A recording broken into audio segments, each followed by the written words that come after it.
प्यारे विद्यार्थियों, मैं हूं व्रत कुमार और आप सबका स्वागत है KP college of arts and science की यूट्यूब क्लास में। और जैसा कि आपको पता है, हम यहाँ पे आपके बीए सेकेंड ईयर के लिए स्पेशली पॉलिटिकल साइंस के लिए क्रैश कोर्स यानी कोर्स को क्रॉस कर रहे हैं। क्रॉस का ये वीडियो का मीन्स ये है कि आपका जो पूरा सिलेबस है ना, उस सिलेबस से चुनिंदा प्रश्न को यहाँ पे वापस समझाया जा रहा है, पढ़ाया जा रहा है, यानी क्रैश कोर्स। आपके कोर्स को क्रैश करते हुए उससे जो इम्पोर्टेंट जो चीज़ें हैं वही हम यहाँ पे डिस्कस कर रहे हैं। तो ये जो क्रैश कोर्स है इसको मिस मत कीजिए। अगर आपने सिलेबस पूरा नहीं देखा है तो ये मिस मत कीजिए, ठीक है। और अब हम इसमें टॉप मोस्ट का पार्ट 3 पढ़ रहे हैं और इसके अंतर्गत आज हमारे सामने प्रश्न है पहला, ब्रिटिश संसद। बिल्कुल जैसे भारत की जो संसद है इसी तरह ब्रिटेन पार्लियामेंट होती है। अब इसके 3 अंग होते हैं। अगर आप ध्यान से देखा हो तो इसमें एक होता है सम्राट। क्या होता है? सम्राट। फिर होता है लोक सदन। क्या कहते हैं इसको लोग? देखो, कभी इसका एक आध नाम वैसे भी आता है या बदलता रहता है, लेकिन फिलहाल आपको ध्यान रखना है कि लोक सदन है, ठीक है। और एक है लॉर्ड सभा। क्या है? लॉर्ड सभा। तो ये ब्रिटिश संसद के 3 अंग हैं और इसको ही हमें यहाँ पे समझना है। इसके बारे में तो अपना इम्पोर्टेंट नहीं है जितना इम्पोर्टेंट ये दोनों हैं इसके गठन के बारे में।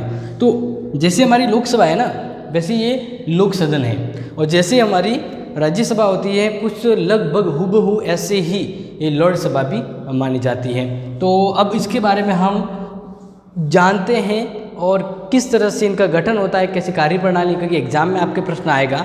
एग्जाम में आएगा कि ब्रिटिश संसद के गठन के बारे में बताइए, या ब्रिटिश लॉर्ड सभा के बारे में बताइए, या फिर लोक सदन के बारे में बताइए। तो इस एक प्रश्न से 7-8 प्रश्न बन सकते हैं, या इससे छोटे मोटे प्रश्न भी आ सकते हैं। तो ये ध्यान रखिए, इंपॉर्टेंट प्रश्न हैं। तो हम सबसे पहले शुरू करते हैं लोक सदन, ठीक है ना, जिसको कॉमन सभा भी बोलते हैं। क्या बोलते हैं? कॉमन सभा, ठीक है। लोक सदन, कॉमन सभा, इसको हम सबसे पहले शुरू करते हैं और इससे संबंध में आपको ध्यान रखना है। ओके, तो देखिए अब इसके जो नाम, अगर अन्य नाम कहे तो यह निम्न सदन है। क्या है? निम्न सदन है, ठीक है। अस्थायी सदन है, लोकप्रिय सदन है। अब ज़्यादा नाम लिखेंगे नहीं, बट आपको ये ध्यान रखना है। जैसे हमने लोकसभा के बारे में समझा है वैसी चीज़ें यहाँ पे आपके सामने आएगी। अब हम बात करें इनके मेंबर की, तो इसकी सदस्य संख्या कितनी होती है, ठीक है ना। तो 464 कितनी है? 464 है। और इनका जो चुनाव होता है, ठीक है ना, वो प्रत्यक्ष होता है। और एक निर्वाचन क्षेत्र से एक प्रतिनिधि का चुनाव होता है। एक प्रतिनिधि का चुनाव होता है, ठीक है। ये आपको समझ में आ जाना चाहिए। अब इसकी अगर बात करें कार्यकाल, क्या बात करेंगे? कार्यकाल आप फटाफट अगर नोट करें तो साथ साथ में करेगा। इसका कार्यकाल 5 वर्ष होता है, ये आपको ध्यान रखना है। अब इसमें जो सदस्य जो भाग लेते हैं वो 18 वर्ष की आयु प्राप्त होनी चाहिए। तो 18 वर्ष से ऊपर वाले मेंबर भी बन सकते हैं और इलेक्शन में भाग भी ले सकते हैं। ये चीज़ें आपको यहाँ पे पता होनी चाहिए, ठीक है। अब एक इम्पोर्टेंट और चीज़ यहाँ पे डिस्कस करें तो आपको बता देते हैं कि इनका अधिवेशन कितना होता है। अधिवेशन यानी मीटिंग, ग्रैंड मीटिंग। तो ध्यान रखना है, वर्ष में एक बार मीटिंग होती है, ठीक है ना। इनकी जो एक सामूहिक बैठक कहते हैं वो वर्ष में एक बार होती हैं और ये आप ध्यान रखना है। लेकिन जब जरूरत पड़े तो और भी मीटिंग बुलाई जा सकती है, जैसे ग्रीष्मकालीन हुआ, शरदकालीन हुआ, ओके। तो एक बार होती है, ये आप ध्यान रखना। और गणपूर्ति यानी जो कोई मीटिंग हो या कोई फैसला लेना हो तो मिनिमम कितने सदस्य होना जरूरी है, गणपूर्ति का मतलब होता है, ठीक है ना। तो ब्रिटिश कॉमन सभा की जो गणपूर्ति है वो 40 सदस्य है। कितने हैं? 40 सदस्य हैं।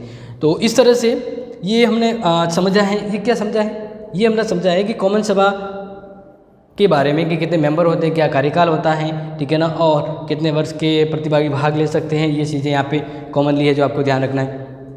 अब बात करें जो एग्जाम में पूछा जा सकता है कि इनका वो पदाधिकारी होता है, वो कौन होता है? पदाधिकारी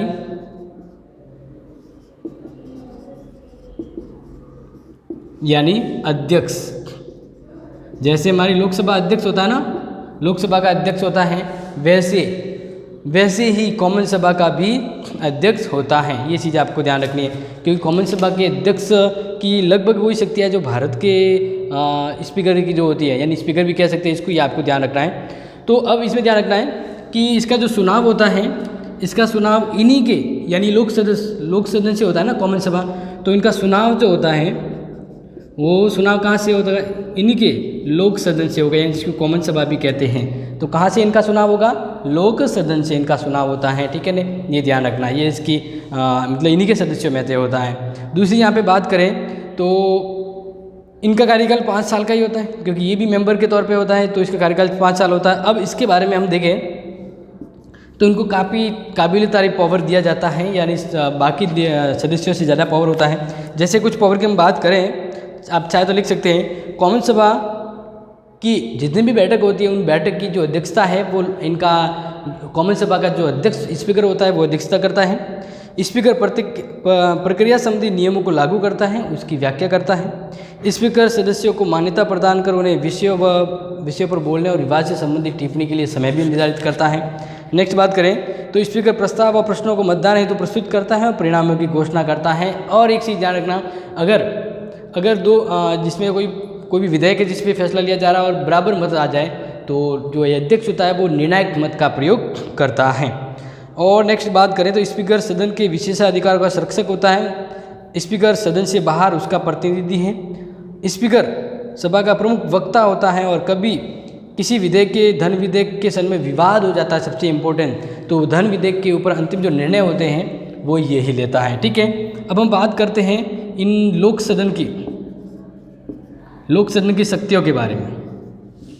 लोक सदन की शक्तियाँ, ठीक है ना, तो ये चीज़ आप ध्यान रखना है। लोक सदन की शक्तियाँ क्या हैं, क्या पावर है इनके पास। देखिए वैसे तो आपको ध्यान रखना है कि ये जो संसद हैं, यानी ये जो तीनों मिलते हैं ना, ये तीनों मिलकर ब्रिटेन के लिए कानूनी व्यवस्था कुछ सुचारू रूप से चलाए रखते हैं। तो इसकी शक्तियों की हम बात करें तो पहली शक्ति देखते हैं विधायी।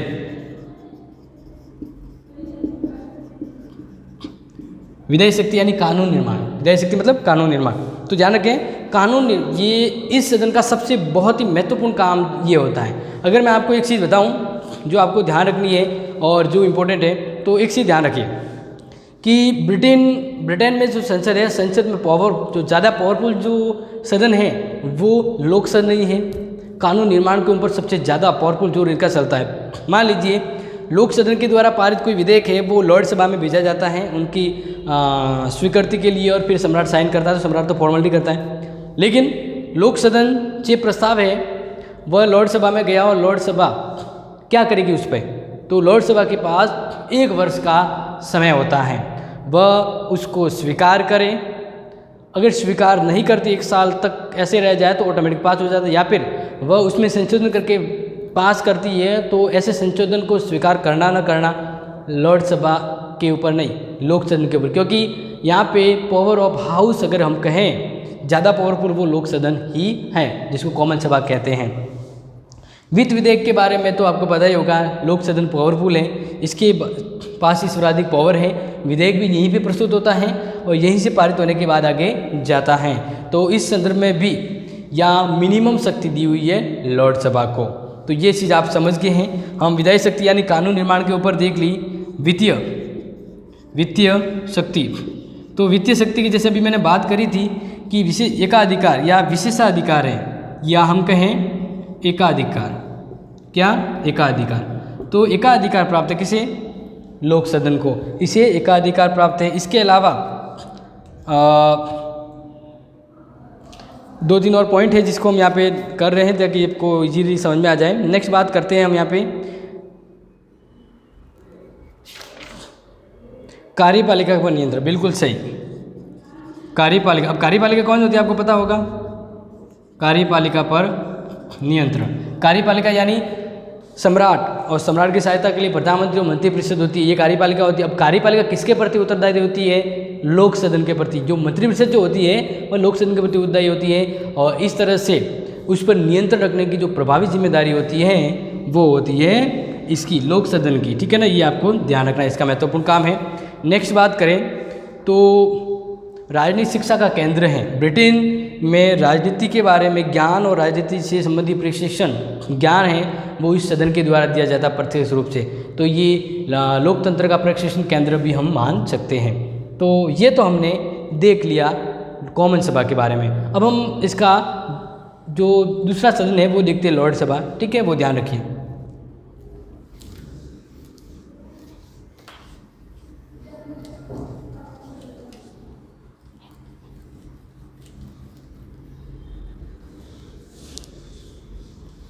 तो लॉर्ड सभा के बारे में आप ध्यान रखना कि अगर आपने राज्यसभा पढ़ी है ना तो आपको ये और इजीली समझ में आ जाएगा, मतलब बहुत ही अच्छे से समझ में आ जाएगा। तो हम बात करते हैं लॉर्ड सभा के बारे में। ठीक है, लॉर्ड सभा जिसको उच्च सदन कहते हैं, क्या कहते हैं? उच्च सदन कहते हैं, स्थायी सदन कहते हैं। ठीक है ना, और भी इसके नाम है लेकिन हमें पॉपुलर जो नाम है वो यहाँ पे याद रखना है। ठीक है, अब हम बात करें तो ये जो है ब्रिटेन का सबसे पुराना कह सकते हैं लॉर्ड सभा ब्रिटेन की प्राचीन और अनोखी संस्था है। और ब्रिटिश जो लॉर्ड सभा है वो लोकतांत्रिक प्रणाली की कुलीन तंत्रीय व्यवस्था है, यानी इनके जो संसदीय है वो वंशानुगत होते हैं। तो ये हम कह सकते हैं कुलीन तंत्रीय संस्था का रूप है। तो ये एक अपने आप में अद्वितीय है क्योंकि लोकतंत्री शासन व्यवस्था में भी कुलीन तंत्रीय व्यवस्था अपनाई गई। अभी ऐसा कुलीन तंत्र क्यों है? क्योंकि इसके जो सदस्य होते हैं लगभग 90% जो सदस्य होते हैं वो वंशानुगत होते हैं या राज्य से संबंधित होते हैं या फिर उनके ही उत्तराधिकारी के तौर पे दूसरे आते हैं। तो ये 90% सदस्य हैं वो एक तरह से उनकी खुद की संस्था के तौर पे मानी जाती है कि एक वंशवादी संस्था है। तो रचना के तौर पे देखें कि इसकी रचना कैसे होती है। ठीक है ना, क्योंकि सदस्य बदलते हैं, आते रहते हैं, तो इसके बारे में ध्यान रखना है कि लॉर्ड सभा एक वंशानुगत सदन है। ये तो जैसे मैंने अभी बताया था।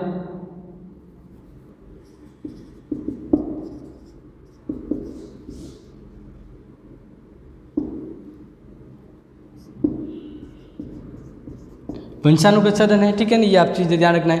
दूसरी हम बात करें तो इनके जो अधिकांश जो सदस्य हैं वो नियुक्त होते हैं और कुछ सदस्य निर्वाचित होते हैं। तो अधिकांश ये आप ध्यान रखेंगे, अधिकांश यानी बहुत हद, अधिकांश सदस्य क्या होते हैं? नियुक्त होते हैं। ठीक है, और कुछ सदस्य हैं वो निर्वाचित होते हैं। कुछ सदस्य। अब इसके सदस्य संख्या की बात करें कि कितने मेंबर हो सकते हैं, तो ये लगभग 1000 के आसपास होते हैं। इनके सदस्य कितने होते हैं? 1000 के लगभग होते हैं। लेकिन अगर वर्तमान की बात करें कि वर्तमान में ब्रिटिश लॉर्ड सभा में कितने मेंबर हैं, तो वो आप ध्यान रख सकते हैं 1084 सदस्य, 1084 सदस्य हैं। और इन सदस्यों के बारे में अगर हम आपको बताएं तो ये किस किस कैटेगरी के सदस्य होते हैं, तो वो मैं आपको यहाँ पे बता रहा हूँ। सदस्य, ठीक है, वो आपको यहाँ पे समझ आ जाएगा। तो ब्रिटेन की अगर हम बात करें तो ब्रिटेन में जो लॉर्ड सभा के जो सदस्य होते हैं वो किस किस कैटेगरी के होते हैं, मतलब हम बात करें कौन कौन से फील्ड से आते हैं। तो देखिए आप, सबसे पहला जो होता है राजवंशीय पीयर, यानी राजवंश के जोड़े होते हैं। ठीक है, जो राजवंश के रॉयल ब्लड से संबंधित होते हैं। नेक्स्ट बात करें जो आपको ध्यान रखना है, आनुवांशिक पीयर।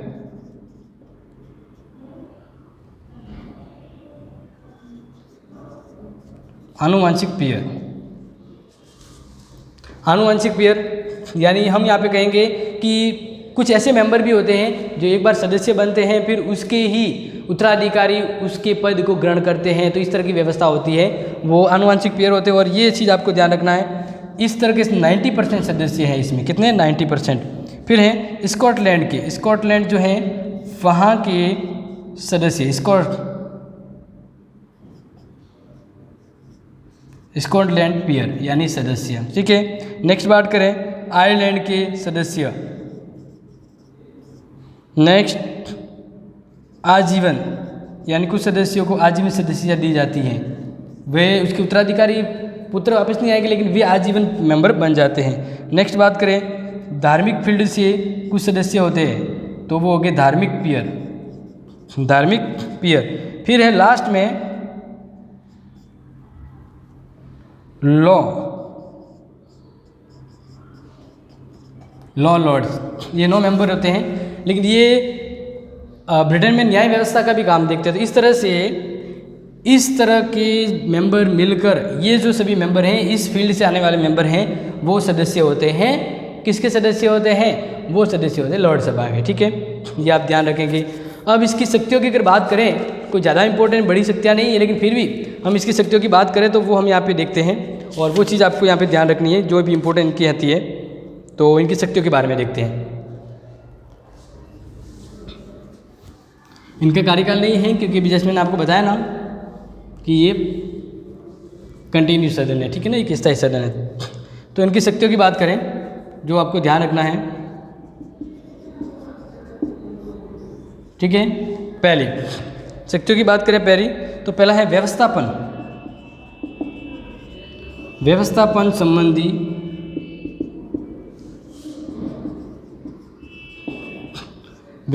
संबंधी शक्तियाँ, यानी व्यवस्था। अब व्यवस्था कैसी? जैसे अगर आप ध्यान दें तो कोई भी साधारण विधेयक दोनों सदनों में किसी भी सदन में पेश किया जा सकता है। बिल्कुल, ये संशोधन विधेयक हो या धन विधेयक, तो वो तो सिर्फ आपको पता कॉमन सभा में होता है, लेकिन साधारण विधेयक वो आप दोनों में से किसी भी सदन में भेज सकते हैं, लोक सदन या लॉर्ड सभा।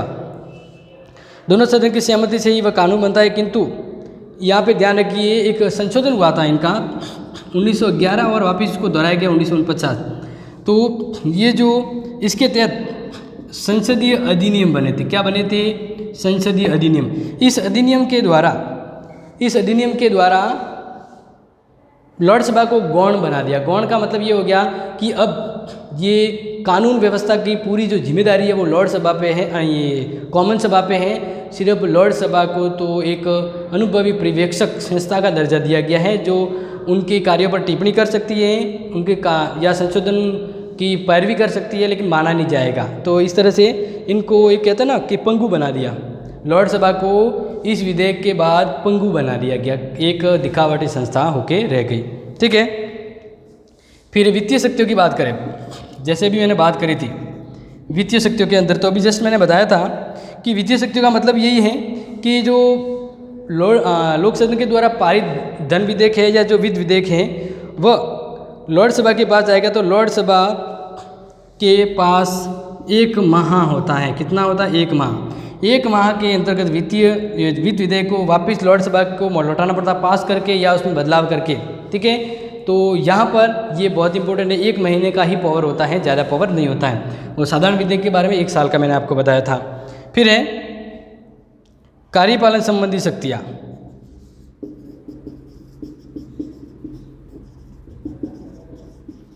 कार्यपालन शक्तियों के बारे में बात करें तो लॉर्ड सभा के पास कार्यपालिका के क्षेत्र में कोई भी विशिष्ट शक्ति नहीं है। ऐसा इसलिए क्योंकि मंत्रिमंडल कॉमन सभा के प्रति उत्तरदायी होता है। यहाँ पे कार्यपालिका का पावर इनके पास नगण्य नहीं है, क्योंकि कार्यपालिका किसके प्रति उत्तरदायी होती है? कॉमन सभा के प्रति होती है। अगर न्यायिक शक्तियों की बात करें तो बिल्कुल जैसे हमने बात करी थी, 9 सदस्य लॉर्ड सभा से आते हैं न्याय व्यवस्था को हैंडल करने के लिए। तो यहाँ पे एक जरूर वजन कह सकते हैं लॉर्ड सभा के पास होता है। तो इस तरह से आप समझ गए होंगे इसके गठन के बारे में। ठीक है। अब नेक्स्ट हम बात करें अपना नेक्स्ट इम्पोर्टेंट प्रश्न, जिसको आप बेसब्री से इंतज़ार कर रहे हैं और जिसको हमें आपको बताना है। तो वो चीज़ यहाँ पे आप ध्यान रखिए। हाँ, वो इम्पोर्टेंट प्रश्न है आपके सामने चीन की कांग्रेस को लेकर। बिल्कुल बहुत ज़रूरी प्रश्न है ये।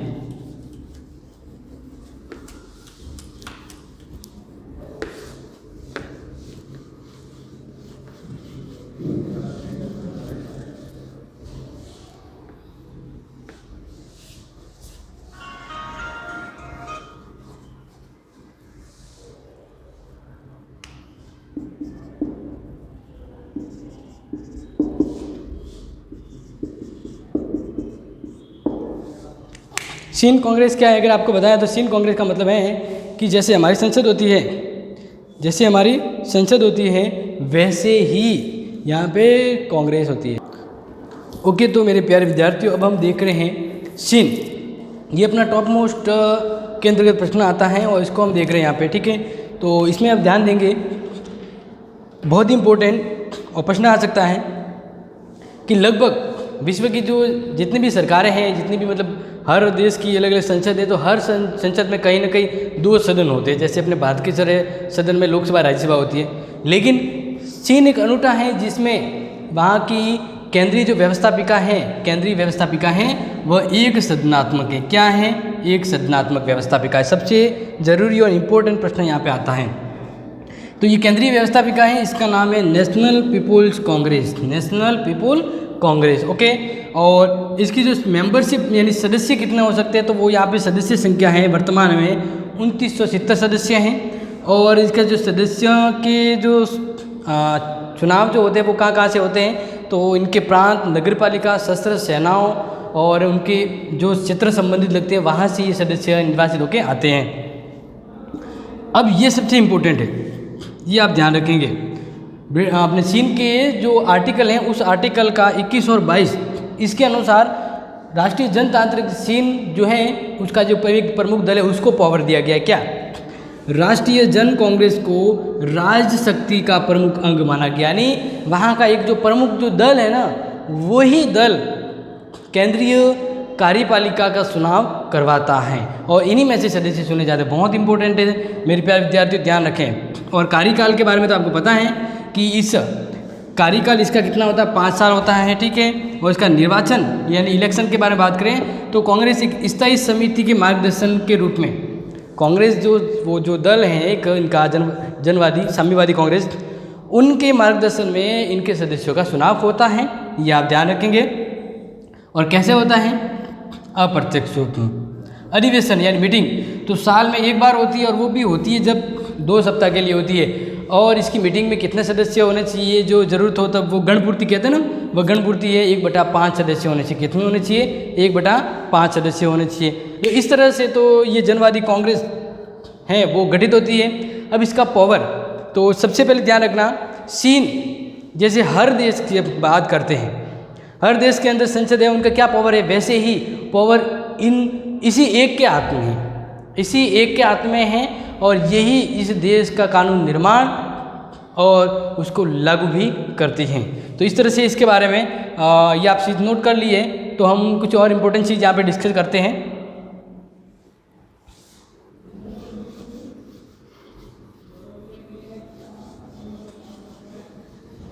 वो इम्पोर्टेंट चीज़ आप ध्यान दीजिए।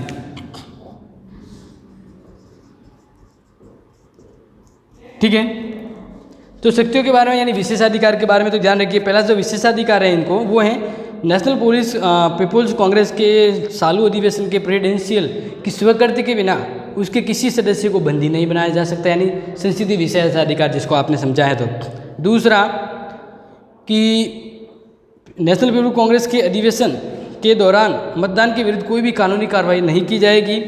तीसरा, कांग्रेस के सदस्य कानून द्वारा निर्धारित प्रक्रिया के अनुसार मंत्रालय व आयोगों के प्रभारी नियुक्त किए जा सकते हैं और उनके प्रश्न उनसे पूछे भी जा सकते हैं। उनके कर्तव्य के बारे में ध्यान रखें तो संविधान और कानून की अनुपालना का उनका प्रमुख कर्तव्य है, उनको ये काम दिया गया है। नेक्स्ट बात करें तो राज्य भेदों को सुरक्षित रखने का काम इनको होता है, यानी गुप्त रणनीति मंत्रणा जो भी होती है वो देश के लिए गुप्त रूप में रखनी। नेक्स्ट बात करें तो इनके पावरों की बात करते तो पहला है ये जो काम करती है वो है संविधान संशोधन समिति।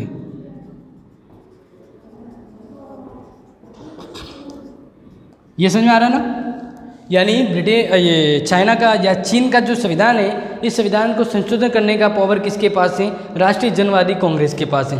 यही चीन के संविधान को संशोधित करती हैं, तो ये इनके पास पावर है।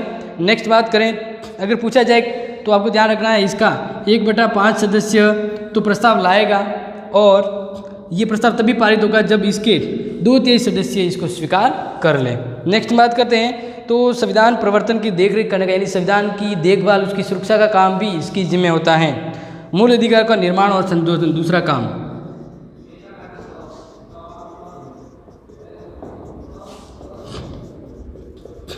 निर्माण और संशोधन ये चीज़ ध्यान रखेंगे। तो चीन की जो जनतांत्रिक कांग्रेस है, जनवादी कांग्रेस, तो इसका दूसरा काम है कि अधिकारों का निर्माण करना और इनके अधिकारों के संशोधन का पावर भी इन्हीं के पास दिया गया है। नेक्स्ट है विधायी। बिल्कुल एक सदनात्मक व्यवस्थापिका और एक ही सदन है, तो विधायी शक्ति भी पूरी इनके पास है। इस विधायी शक्ति के बारे में आपको ज़्यादा समझाने की जरूरत नहीं है, क्योंकि बाकी देशों की विधायी पावर आपने जाने हैं, तो यहाँ पे तो एक ही है, इनके पास सब पावर है।